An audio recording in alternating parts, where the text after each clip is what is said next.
O Senhor esteja convosco. Proclamação do Evangelho de Jesus Cristo segundo Mateus. Naquele tempo, João, o Batista, estava na prisão. Quando ouviu falar das obras de Cristo, enviou-lhe alguns discípulos para lhe perguntarem: És tu aquele que há de vir, ou devemos esperar um outro? Jesus respondeu-lhes: Ide contar a João o que estáis ouvindo e vendo. Os cegos recuperam a vista. Os paralíticos andam. Os leprosos são curados. Os surdos ouvem. Os mortos ressuscitam e os pobres são evangelizados. Feliz aquele que não se escandaliza por causa de mim. Os discípulos de João partiram. E Jesus começou a falar às multidões sobre João. O que fostes ver no deserto? Um caniço agitado pelo vento? O que fostes ver? Um homem vestido com roupas finas? Mas os que vestem roupas finas estão nos palácios dos reis. Então, o que fostes ver? Um profeta? Sim, eu vos afirmo, e alguém que é mais do que profeta. É dele que está escrito: Eis que envio o meu mensageiro à tua frente. Ele vai preparar o teu caminho diante de ti. Em verdade vos digo, de todos os homens que já nasceram, nenhum é maior do que João Batista. No entanto, o menor no reino dos céus é maior do que ele. Palavra da salvação. Glória a vós, Senhor.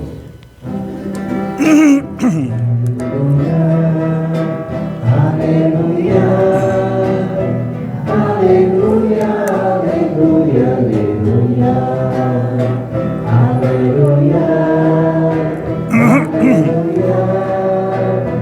aleluia, aleluia, aleluia. Que estas palavras sirvam para o perdão de todos os nossos pecados. Amém. Podemos ficar sentados. Nós estamos nos preparando para receber aquele que estamos esperando, o nosso Salvador. Por isso, hoje a igreja ela celebra o dia de grande alegria. Nós vamos ver por que essa grande alegria que caracteriza esse terceiro domingo do Advento.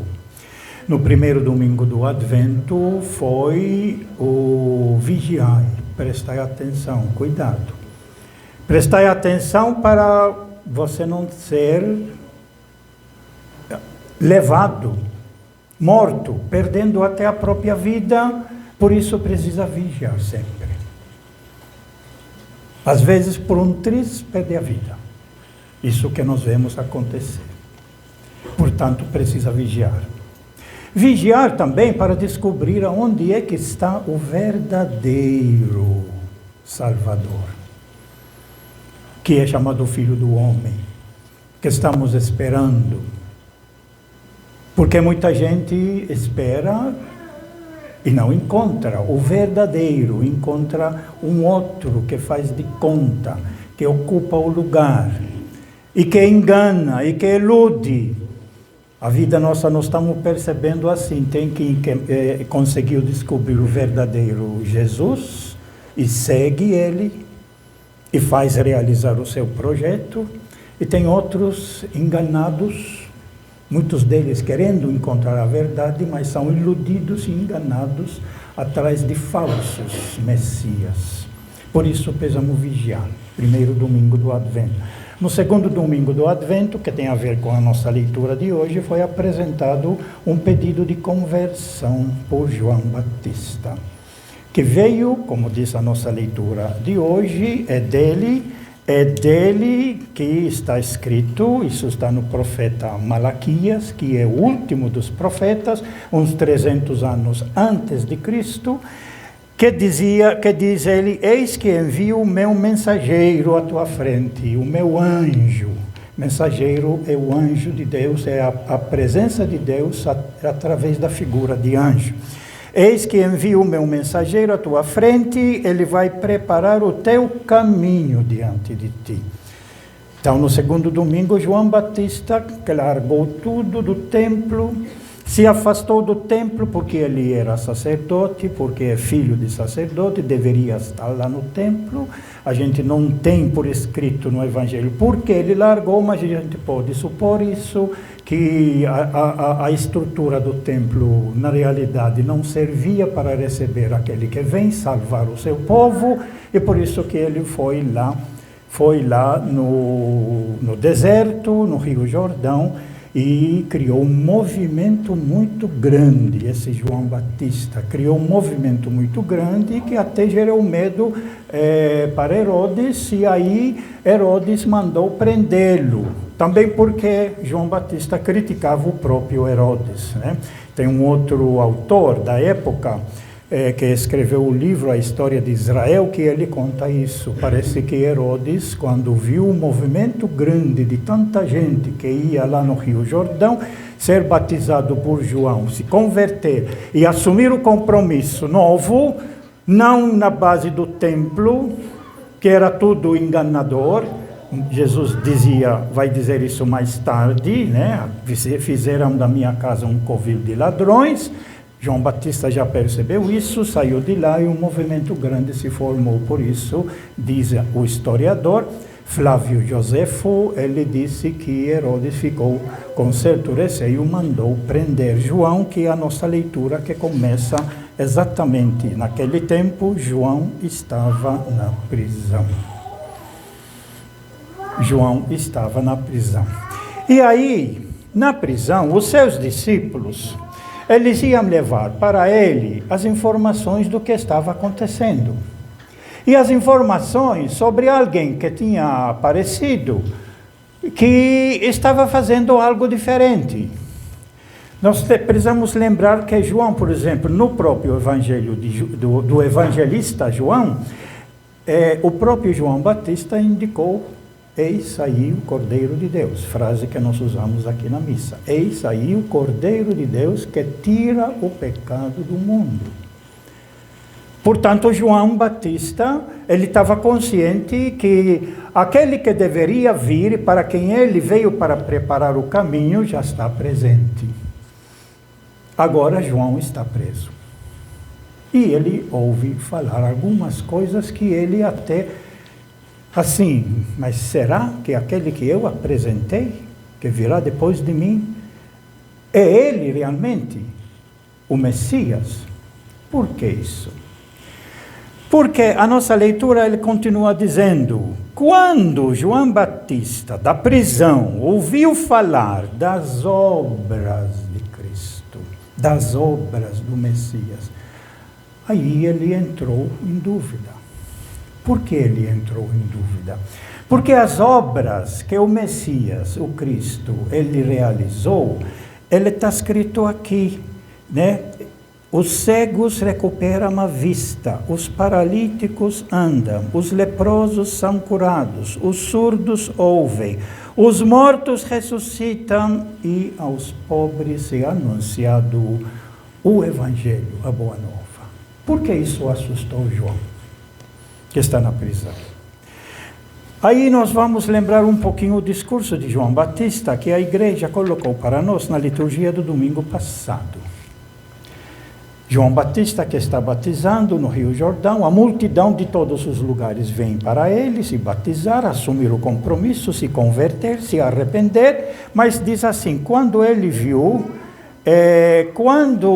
viu João Batista muitos fariseus e saduceus. Os saduceus eram as pessoas que eram responsáveis por toda a estrutura do templo, que recebiam todo o dinheiro para o seu bolso. As bancas que tinham lá fora vendendo animais eram coordenados por eles todos, e eles vieram para ser batizados. João Batista aí usou um linguajar do Antigo Testamento, quando chamou eles raça de cobras venenosas. Cobras venenosas, quem vos ensinou a fugir da ira que vai chegar. Essa ira, ela vem dentro de uma tradição profética também do Antigo Testamento, onde aquele que vai viver, o Messias enviado por Deus, o prometido por Deus, ele vai ser um Messias justiceiro, um Messias que premia os bons e os maus castiga eles e joga no inferno. Como disse, os dois exemplos narrados aqui. Ele disse, o machado já está posto à raiz da árvore. A árvore que não produz fruto, corta e joga no fogo. Depois, no final, ele vai repetir, esse que vai vir vai ter uma pá na mão. A pá, na eira, onde pisava o trigo, para separar o trigo da palha. Depois, com a pá, ele levanta o trigo, que é mais pesado, cai no mesmo lugar, enquanto a palha é levada pelo vento do lado, e aí é recolhida essa palha e queimada no fogo que não se apaga. Essa é a ideia que João, dentro do Antigo Testamento, tinha daquilo que deveria fazer aquele que vem depois dele, que vai batizar com o Espírito Santo e com fogo. E aqui o fogo significa vai queimar os injustos, os maldosos. Vai tomar essa providência. Essa é a ideia que João tinha sobre o Messias. Só que João, na prisão, ele está ouvindo outras coisas. O que ele está ouvindo? Ele está ouvindo que aquele que veio depois dele, que ele já tinha indicado, é ele, o Cordeiro de Deus, ele não está condenando ninguém. Não está jogando ninguém no inferno. Mas aqueles que eram considerados malditos pela doença que eles tinham, e eles acreditavam que se a pessoa está doente, está coxa, está manca, está cega, está leprosa, é um castigo que Deus deu para essas pessoas porque eles cometeram pecado.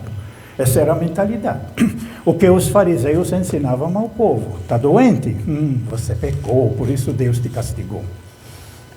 Jesus não aceita isso, sem dúvida nenhuma. Temos vários casos onde Jesus recusa isso. Mas para João Batista, essas pessoas, que no fundo eram pecadoras, os leprosos, os coxos, deviam ser castigados. Jesus aparece e faz o contrário. Em vez de condenar, ele contem a João o que vocês viram e ouviram. Os cegos são recuperados, a vista deles é recuperada. Os paralíticos andam, os leprosos são curados. Os surdos ouvem, os mortos ressuscitam, e aos pobres é anunciado o Evangelho, a Boa Nova.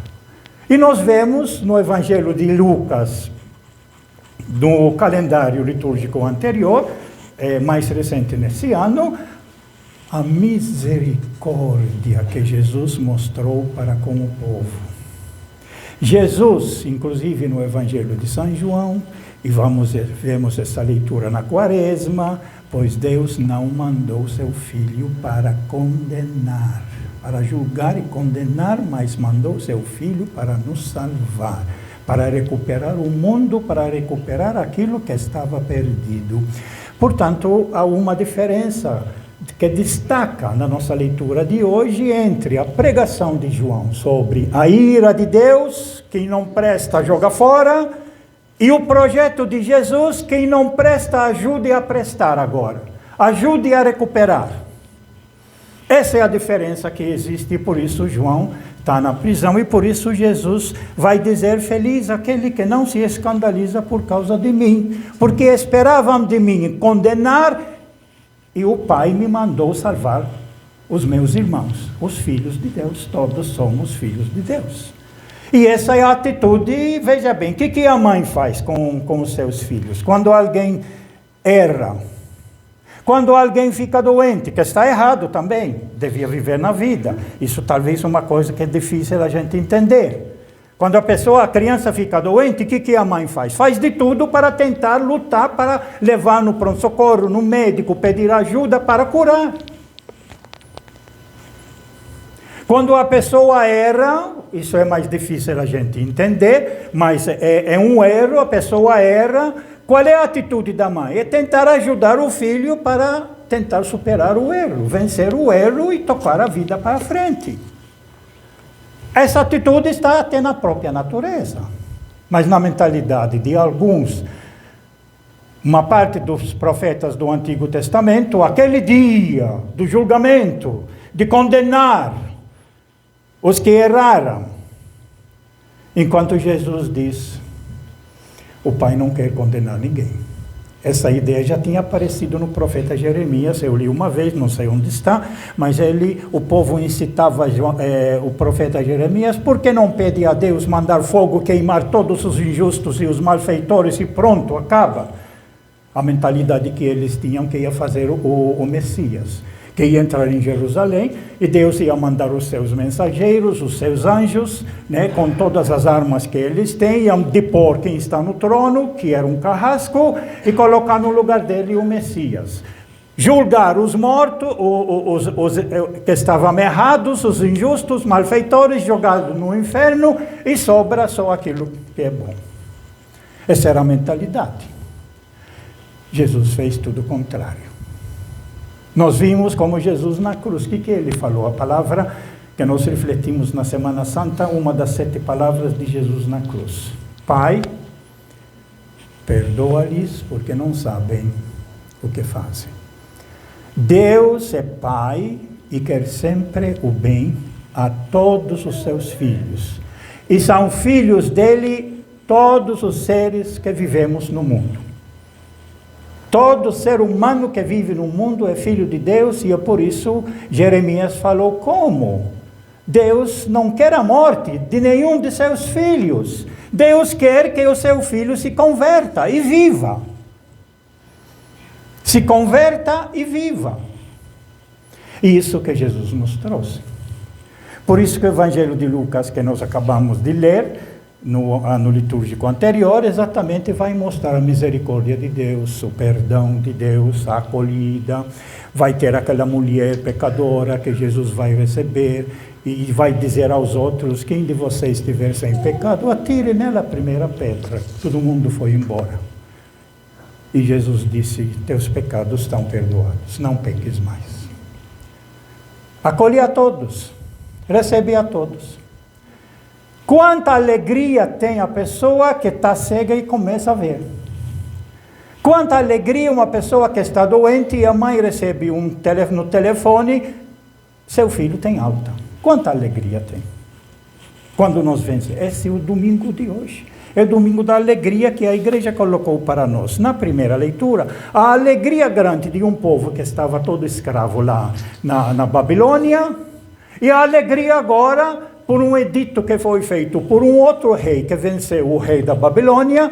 Era o rei Ciro da Pérsia, que venceu o rei da Babilônia e fez um decreto dizendo: os povos podem voltar para a sua terra. E o povo de Israel voltou para a sua terra, e é por isso essa alegria que é colocada aqui na nossa leitura. Alegre-se a terra que era deserta e intransitável, exulte a solidão e floresça como um lírio. Germine e exulte de alegria e louvores, foi-lhe dada a glória do Líbano, o esplendor do Carmelo e de Saron. Seus habitantes verão a glória do Senhor.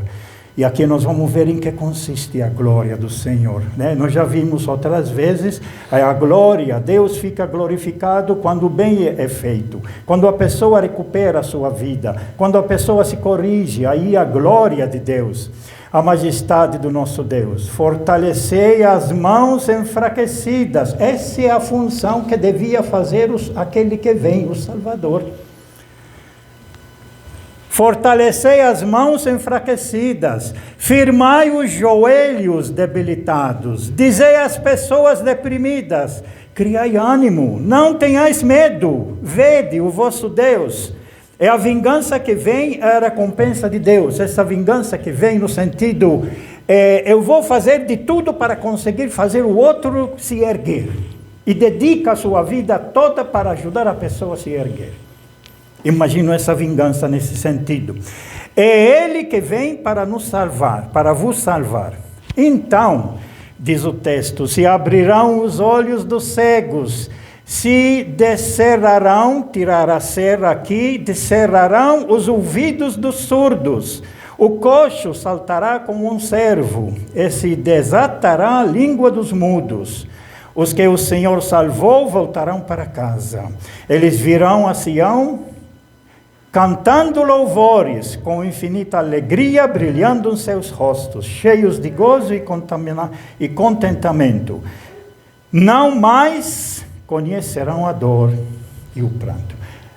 É a grande alegria de quem se recupera, de qualquer desvio, de qualquer problema, de qualquer doença. Esse é o terceiro domingo que a igreja nos apresenta, e nos apresenta a estranheza de João Batista. Será que é ele? Por isso que ele vai mandar, então, na nossa leitura, mandou seus discípulos, és tu aquele que há de vir ou devemos esperar outro? Quer dizer, és tu o Messias prometido no Antigo Testamento para vir, segundo João Batista, julgar os vivos e os mortos, premiar os bons e condenar os maus? Enquanto Jesus vai aparecer, premiar os bons, incentivá-los para continuar, e ajudar os maus para se recuperar e criar juízo e passar a viver a vida mais digna. Esse é o projeto de Jesus. Esse é o projeto de Jesus que João Batista estranhou. E aí eles foram e viram. O texto de Lucas, ele é mais claro no sentido que quando os discípulos chegaram, já viram Jesus fazendo curas, recuperando a vida das pessoas, e por isso que Jesus então volta e conta a João aquilo que vocês viram e aquilo que vocês me ouviram falar. É o testemunho da pessoa que vai dizer quem ela é. Se ela ajuda, é de Deus. Se ela não ajuda, precisa ser ajudada para ajudar. Essa atitude de Jesus, sempre. Por isso que quando tem alguém que tem problema, está fazendo coisa errada, a pergunta que eu sempre pergunto é aquilo que Jesus falou para o cego: no que eu posso lhe ser útil? Como que eu posso te ajudar? Assim como a mãe, quando vê o filho se desviando, fazendo coisa errada, ela fica assim, a cabeça virando para cá, para lá, tentando buscar uma maneira. Como é que eu vou ajudar esse meu filho? Como que vou ajudá-lo? E pede ao padrinho, à madrinha, ao amigo, a outra pessoa, me dá uma luz. Como vou ajudar? Está se desviando, está se machucando. Como que vai ser amanhã? Com aquilo que está fazendo hoje, as consequências. Como podemos ajudar? Essa foi a atitude de Jesus, sempre ajudar. E ajudar naquilo que pertence à vida, isso que nós precisamos entender. Jesus veio e por isso que ele, o Deus nosso encarnado, o Deus que se encarnou, o Deus que se tornou humano, é para valorizar e mostrar: esta criação é minha, eu fiz a criação assim, valorizem ela. Não estragam ela. Ajudem as pessoas dentro dessa própria natureza que é minha, eu sou o Criador, para viver a fraternidade e a paz, para construir um mundo novo, para ter novos céus e novas terras. Esse é o projeto de Jesus, que alguns se escandalizam. Se escandalizam quando vê alguém perdoar o outro. Você é bobo de perdoar. Você devia ter ido em cima, colocado na justiça e jogado lá na prisão. Escandalizam. Escandalizam quando alguém faz o bem para o outro. Você é bobo, está gastando o seu dinheiro com ele. Se escandalizam quando a gente faz o bem. Mas é esse o nosso Salvador. E é por isso que precisamos buscar aonde e quem é o verdadeiro Messias. Que tem muita gente que propõe e fala, mas nada realiza concretamente. Não salva as pessoas, não redime, não recupera, não ajuda, não sustenta, não partilha e fala que é o Messias, que está aqui o Salvador. Vamos ver entre todas as pessoas que nós encontramos quem tem essa disponibilidade de oferecer um pouco do que é dele para partilhar com o outro. De quando alguém está doente, ir lá, se interessar, visitar, conhecer e se propor para ajudar. Esse é o projeto de Jesus. Não condenar. Quando a pessoa, por causa do que fez, por causa das drogas que tomou tudo, e aí está deitado na cama, muita gente diz, deixa morrer mesmo. Enquanto o outro vai, não. Ele é filho de Deus. Ele é meu irmão. Eu vou ajudar. Esse é o projeto de Jesus. Que muitos se escandalizam quando gente simples ajuda uns aos outros. E isso que João Batista não conseguiu entender. Porque esperou um Messias que joga no inferno quem não presta. Enquanto Jesus veio para dizer, eu quero salvar aqueles que não prestam, porque também são filhos de Deus, meus irmãos. Louvado seja nosso Senhor Jesus Cristo. Creio, Deus Pai,